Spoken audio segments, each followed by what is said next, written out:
Hello everyone, welcome back to Students Focus. ഇന്നത്തെ വീഡിയോയിൽ നമ്മൾ സെയിൽ ഓഫ് ഗുഡ്സ് ആക്ടിൻ്റെ ഒരു ഭാഗമായ essential elements of contract of sale of goods ആണ് നോക്കുന്നത്. അതെന്തൊക്കെയാണ്? ഒരു കോൺട്രാക്ട് അത് contract of sale of goods ആവണമെങ്കിൽ അതിന് ഉണ്ടായിരിക്കേണ്ട ചില എസെൻഷ്യൽ എലമെൻറ്റ്സ് ഉണ്ട്. അതെന്തൊക്കെയാണെന്ന് നമുക്ക് ഡീറ്റെയിൽ ആയിട്ട് നോക്കാം. അതിൽ ഫസ്റ്റ് വൺ വരുന്നത് there must be at least 2 parties. അതൊരു ബയലാറ്ററൽ കോൺട്രാക്റ്റ് ആയിരിക്കണം. അതിൽ അറ്റ്ലീസ്റ്റ് 2 പാർട്ടീസ് ഉണ്ടായിരിക്കണം. ആരൊക്കെയാണ് 2 പാർട്ടീസ്? സെല്ലറും ബയറും. ഒരു സെല്ലറും ഒരു ബയറും ഉണ്ടായിരിക്കണം. സോ 2 പാർട്ടീസ് തമ്മിലുള്ള കോൺട്രാക്റ്റ് ആയിരിക്കണം. ഒരു സെല്ലറും ഒരു ബയറും ഉണ്ടായിരിക്കണം. അതാണ് ഫസ്റ്റ് കണ്ടീഷൻ. ദെൻ ആ കോൺട്രാക്റ്റ് എന്തിനു വേണ്ടിയുള്ളതായിരിക്കണം? ആ കോൺട്രാക്റ്റിലെ സബ്ജക്റ്റ് മാറ്റർ എന്ന് പറയുന്നത് ഗുഡ്സ് ആയിരിക്കണം. ഗുഡ്സിന് വേണ്ടി അല്ലാതെ ഏതെങ്കിലും ഇമ്മൂവബിൾ പ്രോപ്പർട്ടിക്ക് വേണ്ടിയുള്ള എഗ്രിമെൻ്റ് ആണെങ്കിൽ അല്ലെങ്കിൽ അതിനുള്ള കോൺട്രാക്റ്റ് ആണെങ്കിൽ നമ്മളതിനെ contract of sale of goods എന്ന് പറയുമോ? ഇല്ല. അപ്പോൾ ഗുഡ്സിന് വേണ്ടിയുള്ള കോൺട്രാക്റ്റ് ആയിരിക്കണം. അതിൽ അറ്റ്ലീസ്റ്റ് 2 പാർട്ടീസ് ഉണ്ടായിരിക്കണം, ഒരു ബയറും ഒരു സെല്ലറും. ആ ഗുഡ്സ് എന്നുള്ളത് ഒന്നുകിൽ എക്സിസ്റ്റിംഗ് ഗുഡ്സ് ആവാം, അതായത് ഇപ്പോൾ സെല്ലറുടെ കയ്യിലുള്ള, സെല്ലറുടെ പൊസിഷനിലും ഓണർഷിപ്പിലും ഉള്ള എക്സിസ്റ്റിംഗ് ഗുഡ്സ് ആവാം, അതല്ലെങ്കിൽ ഫ്യൂച്ചർ ഗുഡ്സ് ആവാം. പക്ഷേ കോൺട്രാക്റ്റ് എന്തിനു വേണ്ടിയായിരിക്കണം? അതിൽ സബ്ജക്റ്റ് മാറ്റർ എന്ന് പറയുന്നത് ഗുഡ്സ് ആയിരിക്കണം, ഗുഡ്സിന് വേണ്ടിയുള്ളതായിരിക്കണം. അത് ഫ്യൂച്ചർ ഗുഡ്സ് ആയാലും എക്സിസ്റ്റിംഗ് ഗുഡ്സ് ആയാലും ശരി, അതിൽ സബ്ജക്റ്റ് മാറ്റർ ഗുഡ്സ് ആയിരിക്കണം. Then next one, a price in money should be paid or promised. നമ്മളുടെ കോൺട്രാക്ട് ഓഫ് സെയിൽ ഓഫ് ഗുഡ്സിൽ അതിൻ്റെ കൺസിഡറേഷൻ കൊടുക്കുന്നത് മണി ടേംസിൽ കൺസിഡറേഷൻ പേ ചെയ്തിരിക്കണം. 100% അതിൻ്റെ 100% വാല്യൂ മണി ടേംസിൽ കൊടുക്കണം എന്നില്ല. പാർട്ട്ലി നമുക്ക് കൈൻഡായിട്ടും പാർട്ട്ലി ക്യാഷ് ആയിട്ടും കൊടുക്കാനായിട്ട് സാധിക്കും. അല്ലാതെ നമ്മളുടെ ബാർട്ടർ സിസ്റ്റം പോലെ ഫുൾ പേയ്മെൻറ്റ് ഒരു ഐറ്റത്തിന് എക്സ്ചേഞ്ച് ആയിട്ട് മറ്റൊരു ഐറ്റം നമ്മൾ കൊടുക്കുകയാണെങ്കിൽ അതിന് നമുക്ക് contract of sale of goods ഒന്നും പറയാൻ പറ്റില്ല. അതിൽ ഒരു പാർട്ട് ഇൻ മണി ടേംസിൽ നമ്മൾ പേ ചെയ്തിട്ടുണ്ടാവണം. ഇപ്പോൾ 1000 രൂപയുടെ സാധനമാണെങ്കിൽ 500 രൂപ ക്യാഷും കൊടുത്തു, 500 രൂപയുടെ ഗുഡ്സും തിരിച്ചു കൊടുത്താൽ കുഴപ്പമില്ല. ഞാൻ നിങ്ങളുടെ കയ്യിൽ നിന്ന് 1000 രൂപയുടെ ഗുഡ്സ് മേടിക്കുന്നു, തിരിച്ച് 500 രൂപയുടെ വേറെ ഗുഡ്സ് നിങ്ങൾക്ക് തരുന്നു, 500 രൂപ ക്യാഷും തരുന്നു. അപ്പോൾ എന്താണ്? അത് നമ്മളുടെ contract of sale of goods ആണ്. നേരെ മറിച്ച് 1000 രൂപയുടെ തക്കാളി നിങ്ങളുടെ കയ്യിൽ നിന്ന് വാങ്ങിക്കുന്നു, ഞാൻ നിങ്ങൾക്ക് 1000 രൂപയുടെ അരി തരുന്നു. അതെന്തായി? നമ്മളുടെ ബാർട്ടർ സിസ്റ്റമായി.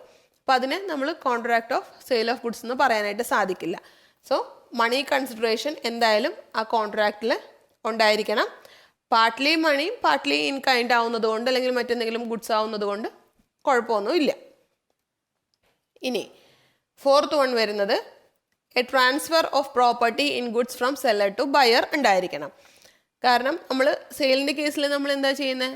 ഒരാൾ പൈസ പേ ചെയ്യും, മറ്റേ ആൾ ഗുഡ്സ് പേയ്മെൻറ്റ് നടത്തിയ ആൾക്ക് ട്രാൻസ്ഫർ ചെയ്യും. സോ അതിൽ transfer of property in goods ഉണ്ട്, അതായത് ഗുഡ്സിലെ ഓണർഷിപ്പ് ട്രാൻസ്ഫർ ആവുന്നുണ്ട്.